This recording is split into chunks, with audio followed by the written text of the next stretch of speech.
Hi, this is Penny, and welcome to my studio. I'm going to take you step by step through the way that I made this braid. I call it a deluxe braid because it's a very wide braid and usually quite rich. This particular example is 8.5 centimeters wide, but you can make it wider or narrower depending on what you need. And also I've made 50 centimeters of it, whereas you can make 1 meter, 2 meters if you've got the patience and the time. If you look closely at this, you can see that I've used 4 different velvets. A matte red maroon velvet and a very shiny turquoisey blue green, a bottle green, and then I had a really dark one it looked almost black, but in fact it was a deep purple, and I used a stencil on that with gold paint, which I'll show you shortly. And then I had 4 different colours of lace motifs. I had to dye those. Usually I have a collection of coloured laces, but I'd used them all up. So I went to my white scraps and I cut the motifs and then dyed them. So we'll look at that too. I used polycotton and I tore a 50 centimetre long strip, approximately 11 centimetres wide. And then that gave me a centimetre on each side to turn over for the hem. And then I stitched the hem. You can leave the turn-in part on the top because you're going to cover it with lots of little rectangles from edge to edge. Or you can turn it to the bottom. It doesn't really matter which you do. I left mine on the top so that the bottom was a bit neater. You need to sort your fabrics now. You don't have to use velvets. You can use any fabrics that you like. They can be a mix of patterned and plain, or they can be all plain. But in this case, all mine were plain, and I chose to use gold paint and a stencil to pattern one of my pieces of velvet. I actually chose the darkest velvet, and you can see here where I've laid a stencil on it and I've started applying paint. If you're using it on velvet, don't put too much on. You don't want a gluggy sort of finish on your velvet. Here's the finished result. It actually stiffens the velvet and stops it curling up, because this is a fairly difficult velvet to cut. The gold paint stabilizes it and makes it very easy to cut, so that's the result. If you're going to use the braid on something that needs to be washed, then obviously you need to use a fabric paint. But if you're not, you can just use an ordinary acrylic like I have. This is just an example of some of the white lace offcuts that I had. And from those I just cut all sorts of different little motifs out to use. Them basically from clothing, from doilies, from lace curtains, or anything like that is suitable for this. You just have to have small enough areas in them to get the motifs out. Now you can see that I've cut the stenciled velvet and I've put little rectangles all over the 50 centimetre length. I haven't crowded them, I've just spaced them out neatly from one end to the other. And I've left plenty of room for the other colours. And then underneath the strip you can see the other colours of velvet that I've cut. And I'm going to just do it one colour at a time and repeat what I did with the stenciled stuff. And eventually it'll all be covered. And here we've got them all pinned on. There's a tiny bit of space on one end, but I can patch that up, that's not a problem. Now they're tacked by hand with tiny stitches. It's easier to do that than to try and sew through the pins.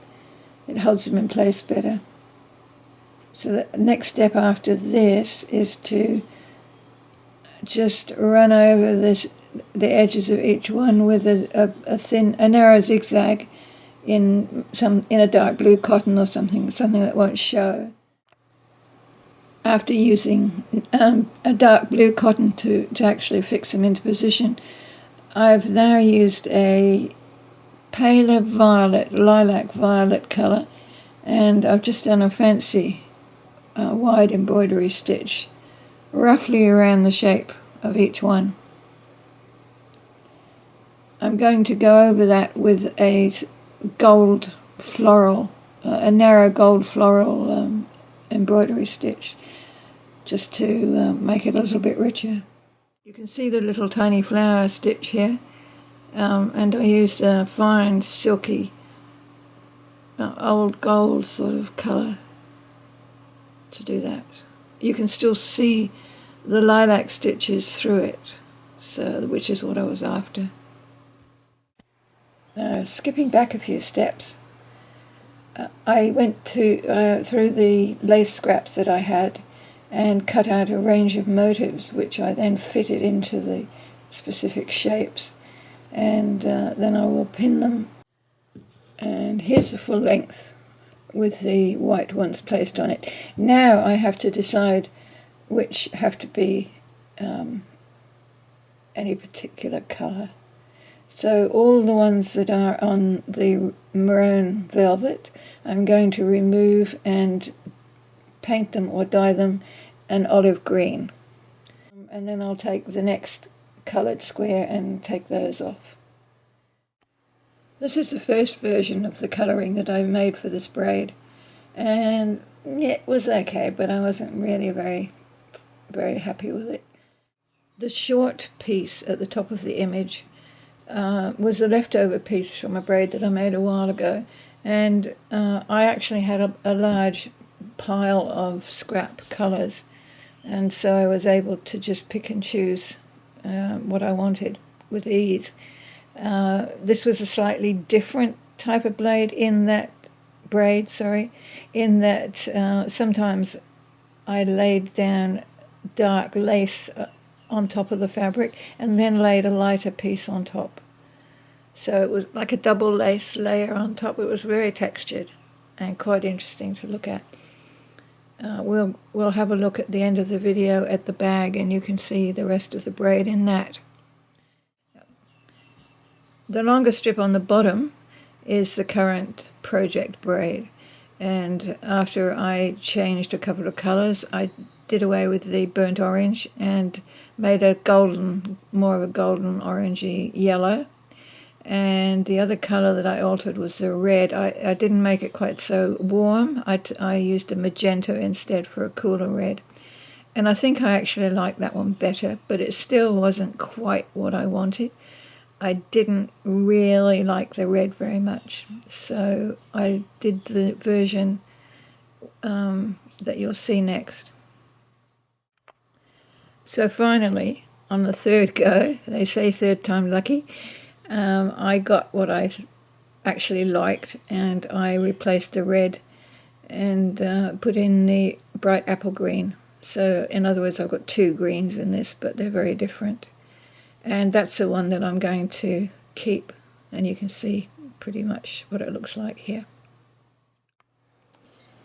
Here you can see the full length. And these colours are not washable. They probably wouldn't come out. They are basically permanent. But as I'm not planning on washing this braid, I used my go-to, which is a pigmented ink by Art Spectrum, and I have four or five colours, and with those I can mix anything I want. I can dilute it down to like a watercolour consistency or use it as a denser colour. They're almost transparent, and I just find it's just so useful. I've been using it for about 30 years. They give a nice bright colour, but if I was going to wash it, like I said, I would have to use a proper fabric dye or paint. So you see the full length, and now you can see it closer. The short piece of braid that I showed you a few slides ago, it was left over from the braid that was used here. And you can see if you look closely that I've used double layers of lace. And it was just a completely different braid to the one we're making now. But it was beaded as well, and obviously some of the shapes were not rectangular at all, they were quite different. So that just gives you an idea of something else you can do with it. I think that the piece was just in the front of the bag. I don't think it went... Oh, it might have gone right round. Yeah, I think it did. I think it went right round the back, and then I had a square or a rectangle on the bottom right-hand corner. Here we've got the same thing close up. So you can have a look. If you notice, I've got on the two top shapes, you'll notice that I've overlaid some darker, on the top corner I've overlaid some sort of violet or deep violet lace, and then under that I've overlaid some green, and then I've overlaid again with a yellow square and a yellow flower, and then beaded. So some of the other squares also have a double layer. It really makes it look rich and luscious when you do that. And also this is very colourful, it's sort of carnival type thing. But you can do exactly the same with very subtle colours. And you get a different look each time. So it's just one idea.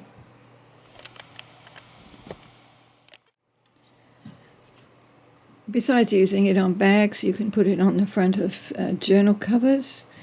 And if you make, say, two 50-centimetre lengths and put either a loop on each end or a tie on each end, they do make beautiful things to hold curtains back.